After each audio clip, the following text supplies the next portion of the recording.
Buenas, chicos, bienvenidos a Comicastur.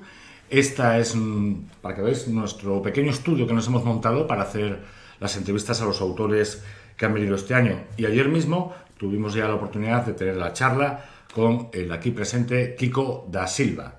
Encantado, Kiko, y gracias por atendernos un ratillo. A vosotros. Bueno, yo de la charla había muchas cosas que me gustaría comentar, porque si bien es cierto que ampliaste mucho la información, no quería hacer un repaso completamente a tu vida, porque tú llevas ya desde los 16 años en este mundillo y has vivido de todo. No voy a decir que sea un hombre renacentista, no voy a decir que sea un hombre multitarea, porque lo es. ¿Cómo te sentiste en el trabajo respecto a la autoedición?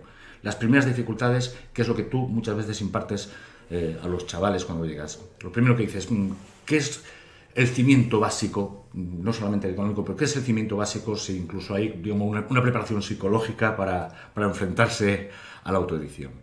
Bueno, hay que diferenciar entre autoedición y edición. Es decir, no es lo mismo editarte a ti mismo que editar el trabajo a otra persona, ¿no?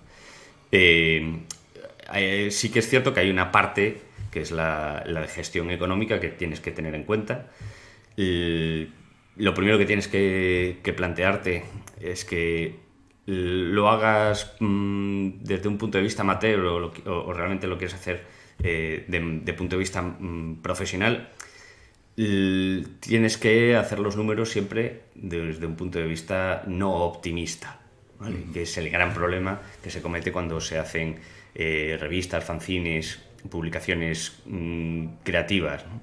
Siempre se piensa de que la cosa va a ir muy bien, siempre se piensa que se va a vender muy bien y por desgracia, muchas veces lo que sucede también es que a la hora de hacer cuentas, para que den, se quita de la contabilidad la remuneración a los autores, cuando debería de ser una de las principales cosas a tener en cuenta, ¿no? Porque al fin y al cabo, pues que una publicación periódica funcione o que una revista dure mucho tiempo depende de que la gente esté motivada, la gente que esté trabajando en ella. Y la motivación siempre es económica. La parte artística está muy bien, pero hay que comer, hay que pagar facturas y digamos que uno debe de sentirse recompensado en cierta medida del esfuerzo a la hora de hacer un trabajo, ¿no? Porque no hay que olvidar que aunque al principio se tenga mucha buena voluntad y tengas muchas ganas, pues después esas ganas se van apagando y cuando pasan 1 o 2 años, pues la gente acaba abandonando ese tipo de proyectos, ¿no? Incluso los fundadores, ¿no? Si se agotan los fundadores de una publicación, imagínense lo que pasa con los autores que lo único que son colaboradores, ¿no?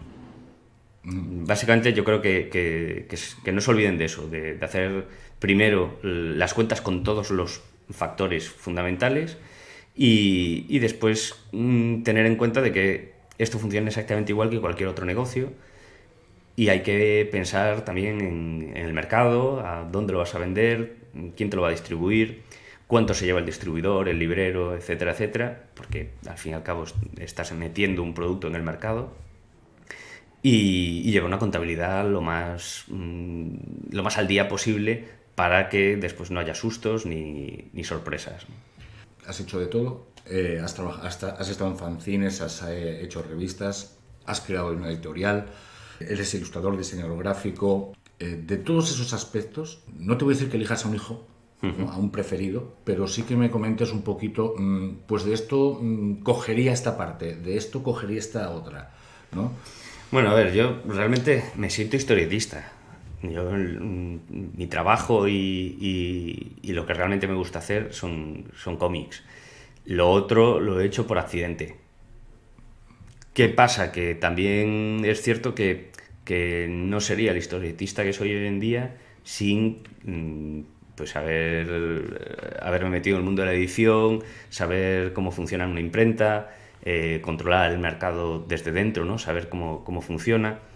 El dar clases en una escuela, ese tipo de funciones me han otorgado una serie de valores y de puntos de vista como ilustrador y como historietista que no tendría si no hubiera ejercido esas otras labores, ¿no? ¿En algún momento has notado que has tenido que dejar alguna faceta de tu trabajo, por ejemplo, en favor de otra? No te hablo ya solamente de Retranca o con el garaje magnético, decías, quería dedicarle más tiempo a esto, pero ahora no puedo, ¿no? Entonces, y has pospuesto, o sea, se te ha venido... Sí, a ver, realmente cuando uno tiene empresas, tiene empleados que dependen también de que tu trabajo se haga bien, tienes que priorizar el trabajo en el que, digamos, te necesitan más, ¿no? Eso hace que mi trabajo creativo muchas veces no le dedique el 100% de mi tiempo como me gustaría realmente, pero ya digo que al mismo tiempo creo que el hacerlo de esta manera hace que los proyectos en los que me meto sean muchísimo más personales, muchísimo más enriquecedores para mí, y digo bastante que no a proyectos que realmente sé que no me van a aportar nada más que beneficio económico, ¿no? O sea, yo como la escuela, como el tema de la edición, digamos que hace que mi economía esté más o menos estable, me permite poder después a nivel creativo decidir en qué proyectos de cómic me meto y cómo los hago, que bueno, también es un lujo, ¿no? También te quería preguntar por piedras, pero voy a esperar un poquito. Gracias. No voy a cebarme, porque ayer Ángel le di un poco ahí de importancia. Quería hablar un poquillo también. El Retranca sería considerada casi como el jueves a la galega, ¿no? O sea, el jueves a la galega. Tú venías ya del jueves, obviamente ya tenías esas tablas hechas. A la hora de configurar la revista, de hacerlo, también tenías incluso los contactos en Galicia que podían servirte, porque hay muchos dibujantes gallegos que se podían dedicar al humor. Pero aunque, digamos, esté inspirado un poco en ese sentido, ¿qué diferencias sustanciales podrías decir que aporta Retranca diferente a, por ejemplo, el jueves, que sería el modelo español estándar? Sí, ¿no? A ver, realmente cuando yo monto Retranca sigo siendo colaborador del jueves y lo monto porque básicamente me di cuenta de que el jueves no lo cubría todo y había un hueco de mercado que yo creía que era interesante y que había materia prima para poder hacer una publicación periódica.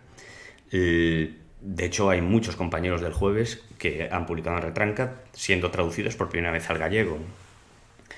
Mel, Bernal, Rubiño, incluso pues han hecho cosas, han hecho alguna portada Jordi March. Bueno, acabó también publicando en la revista Fiz Montéis. Realmente yo cuando monto eso lo monto para cubrir un hueco de mercado que estaba sin cubrir y que solo se podía hacer desde Galicia. La diferencia, bueno, pues básicamente el tipo de humor. El humor gallego es mucho más retranqueiro, mucho más de doble sentido que el que se puede tener en España, aunque en Cataluña también hay una cierta tradición, ¿no? que nos une mucho. Pero luego básicamente beber de los clásicos también, de Castelao, de la literatura humorística que tenemos de Wenceslao Fernández Flórez.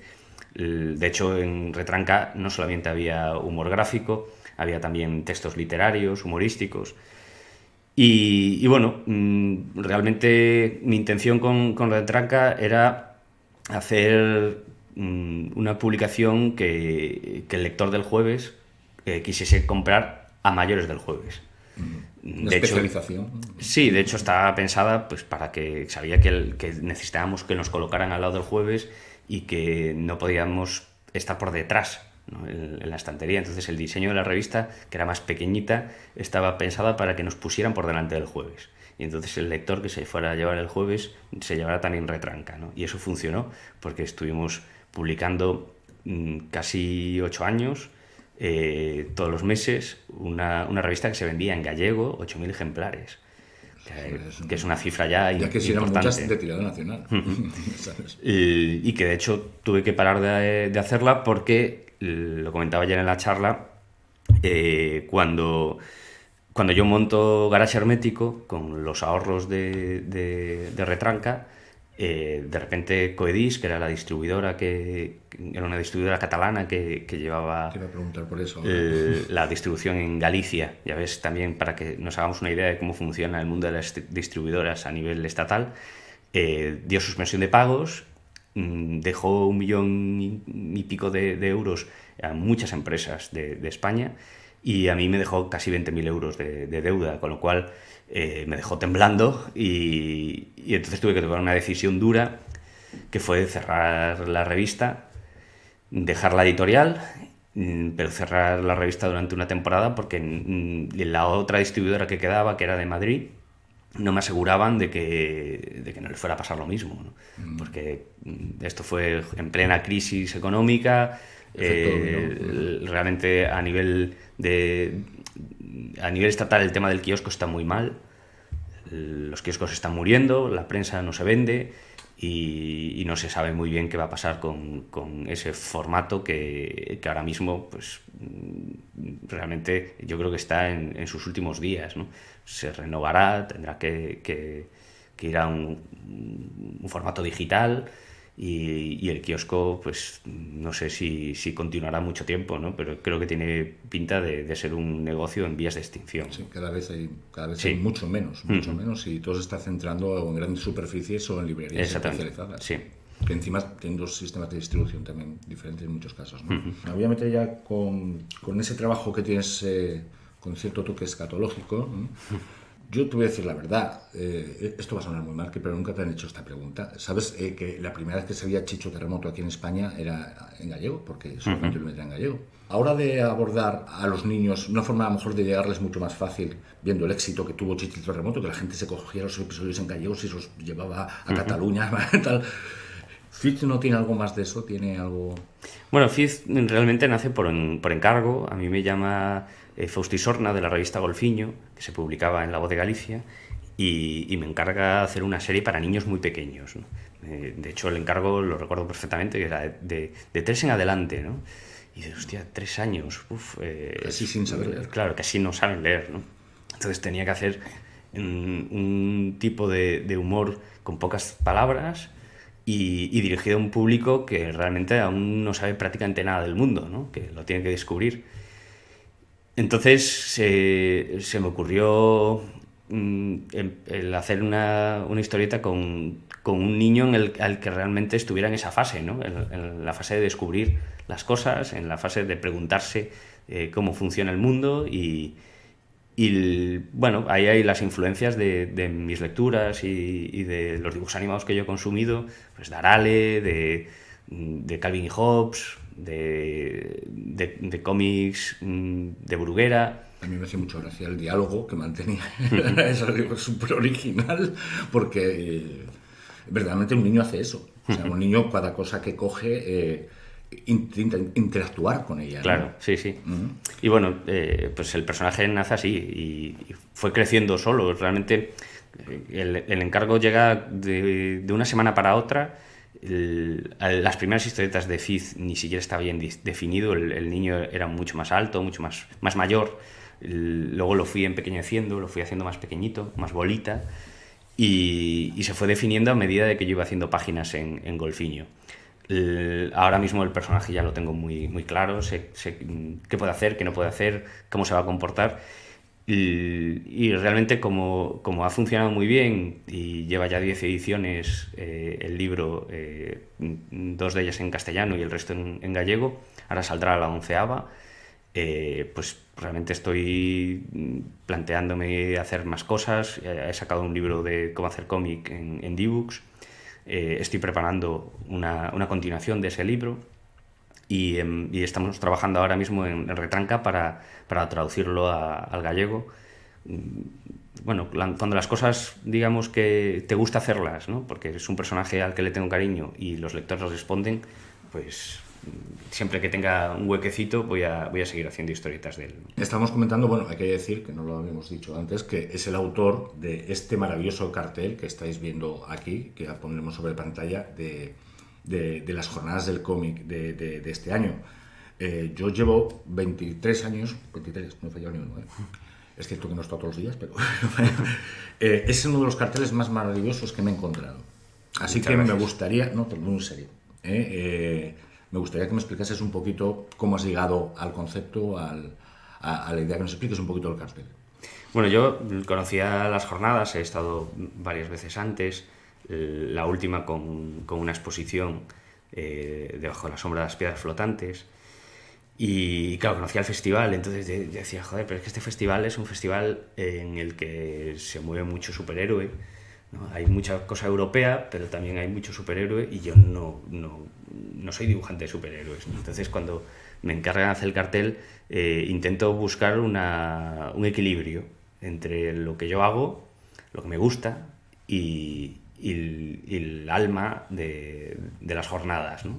Bueno, realmente cuando yo me planteo hacer el cartel hay dos cosas que tenía claras, ¿no? Una, que tenía que haber superhéroes, pero que no iba a hacer pues, un superhéroe al uso, ¿no?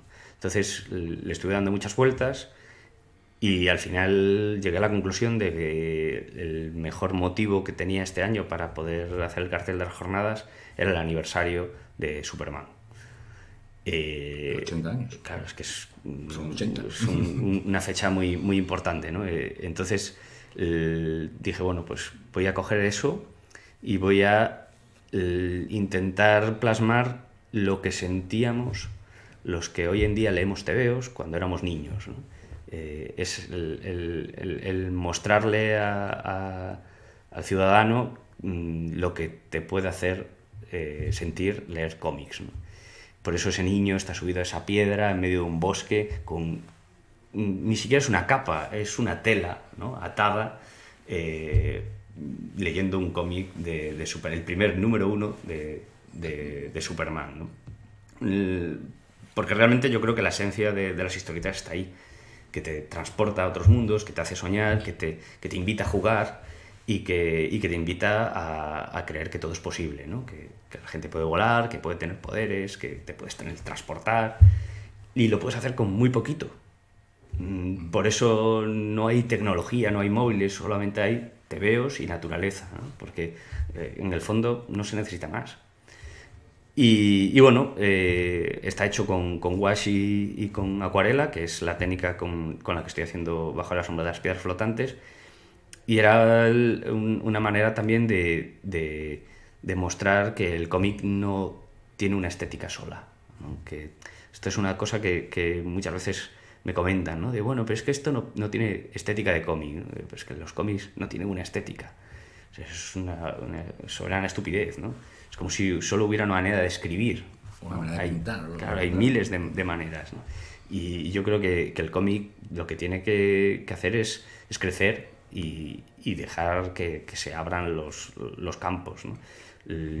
La primera vez que enseñé las páginas de Bajo la sombra de las piedras flotantes, me preguntaban si era un cómic para niños. No, es un cómic que tiene un toque de fantasía.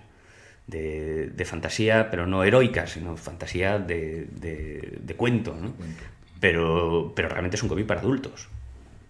Es un cómic que la parte importante de la historia está motivada por sensaciones, está motivada por estética que te lleva como lector a hacer que te creas cosas que no te creerías si te las contaran con otro tipo de imagen. Has hablado de las piedras flotantes. Ayer comentaste un poquito de dónde te había venido la idea y tal, pero seguramente los conceptos se van madurando según se van haciendo. Hay historias que parece que se van construyendo, se van añadiendo. Como todavía no tenemos, excepto lo que vimos como tú bien dices, en la exposición y tal, coméntame desde tu concepto inicial, sin destripar mucho, ¿sabes? Pero desde tu concepto inicial, ¿hasta dónde ha madurado el proyecto? Porque está en proceso de maduración, ¿no? Bueno, el libro está ya escrito desde hace ya varios años, ¿eh? El libro ahora mismo lo que digamos se está poniendo bonito. Está en fase de carrocería, ¿no? Pero lo que es todo el motor, engranaje y funcionamiento interno ya está definido. Ayer comentaba una cosa en las jornadas que no profundicé, pero os profundizo ahora a vosotros, por tiempo, básicamente. que era cómo nace realmente este libro. Este libro nace por casualidad. O sea, yo no estaba buscando hacer un libro grueso, ¿no? Simplemente pues las historias a veces se te cruzan, ¿no?, en la vida. Y yo tengo una costumbre tengo varios amigos novelistas que cuando están acabando libros me los pasan para pedirme una primera opinión del lector, ¿no? Y uno de ellos es Manuel Lourenço González, que es de Pontevedra, que da clases en mi escuela también. Y hace más de 11 años me pasó el borrador de una novela que se llamaba O Xardín das Pedras Flotantes, El Jardín de las Piedras Flotantes, que tiene un carácter fantástico y al mismo tiempo desde un punto de vista autobiográfico, ¿no? Cuenta muchas cosas que él había vivido cuando era niño y lugares que él conocía cuando aún era un chaval, ¿no? Dentro de esa novela, que es una novela muy gruesa, de 400 páginas, había varias escenas que a mí me parecían muy evocadoras y tenían que ver con piedras flotantes.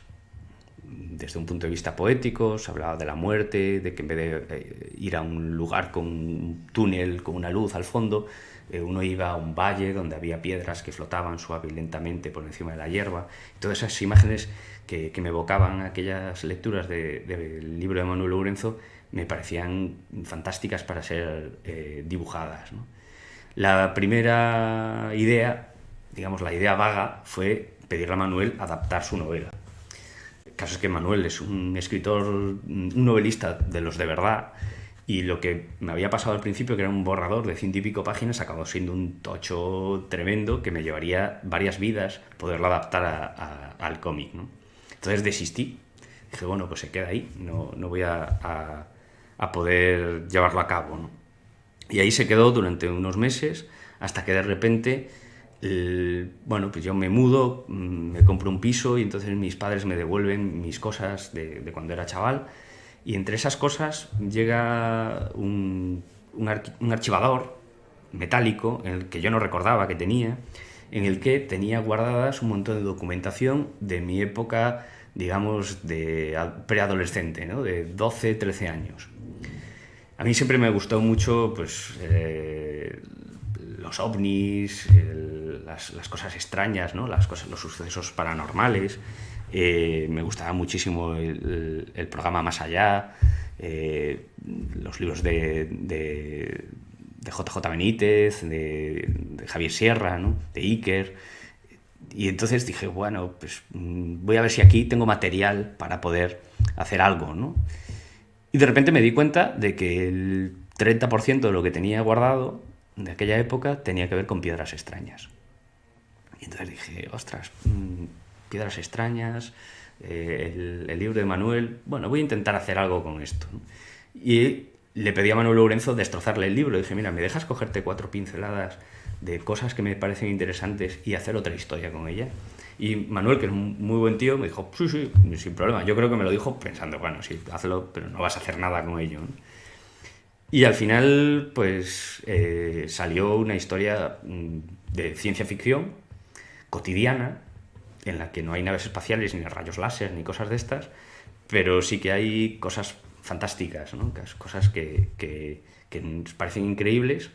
Pero yo en ese momento me puse para escribir este libro una imposición, ¿no?, que todas las piedras que saliesen existiesen y que fuesen naturales, que no tuviesen manipulación humana, ¿no?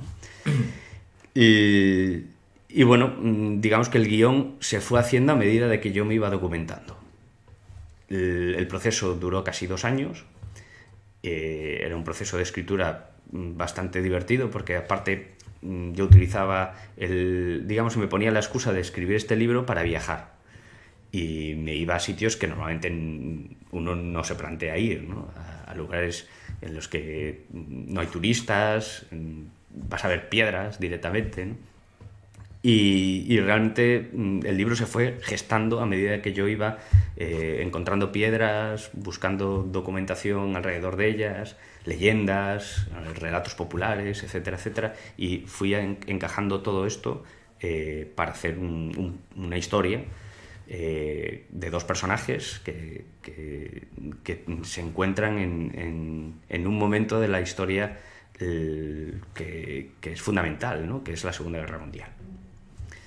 Y bueno, sin desvelar nada, decir que es un libro en el que mezclo la realidad y la ficción, aprovechándome también de ese momento, porque el momento histórico de la Segunda Guerra Mundial me dejaba poder trabajar la imaginación del lector, porque hay un montón de imaginería fantástica alrededor de los experimentos que hacían los nazis y de lo que buscaban, ¿no? El Grial y todas estas cosas que estaban ellos completamente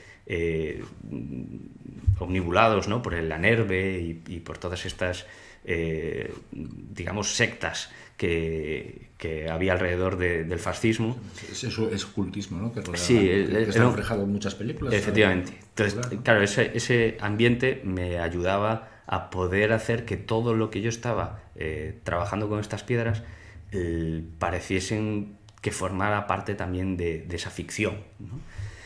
Y ahí el juego de este libro está ahí, de que el lector va a llegar un momento en que va a dudar de qué parte me he inventado y qué parte ha sucedido en realidad, ¿no?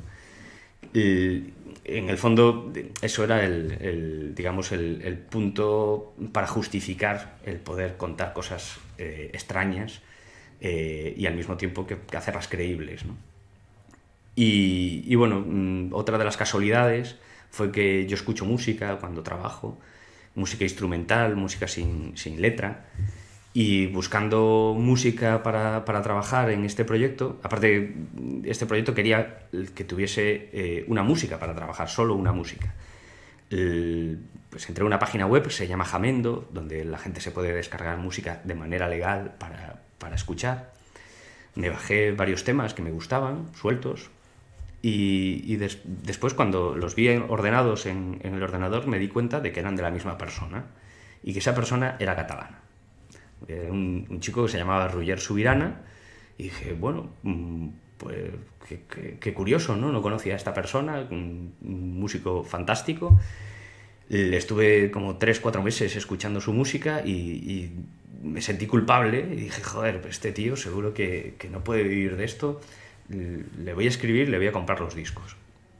Y cuando le escribí, le conté lo que estaba haciendo y que quería comprar sus discos para poder aportar también económicamente algo a su trabajo, decidimos conocernos en persona, quedamos en un salón del cómic de Barcelona y de repente descubrí a un hermano. O sea, descubrí una persona que tenía muchas cosas en común. Roger es un año mayor que yo. Y bueno, empezamos a tener mucha amistad y ahora todos los años los voy a visitar a él y a su mujer a Villafranca del Penedès, y al final acabó involucrándose en el proyecto por pasión. Primero me hizo una banda sonora para el documental del making of del cómic, y al final acabó ya creándome una banda sonora ambiental para añadir al cómic, ¿no? Porque hablábamos mucho de eso. Una interacción que es bastante original, en ese sentido yo creo que no se ha hecho nunca. Se han hecho cómics con música, pero yo creo que lo que estamos planteando nosotros es algo diferente. No es crear música para escuchar mientras lees, sino que el ambiente se refuerce gracias a la música, ¿no? De hecho, ni siquiera, digamos que no es música, es música ambiente, ¿no? Como cuando estás viendo una película y hay ruidos, ¿no? Y hay sonidos y hay una pequeña sonoridad que hace que esa imagen que tú estás viendo en la pantalla funcione de otra manera diferente, ¿no? Para que la gente entienda un poco esto, es como ver Psicosis sin la música o verla con la música, ¿no? Pues la sensación es diferente, las sensaciones que te provoca es distinta. Entonces lo que estuvimos viendo los dos fue el poder trabajar, de hecho aún estamos trabajando en ello, escenas que puedan ser leídas también con esas recreaciones musicales y que la percepción se intensifique al lector, ¿no?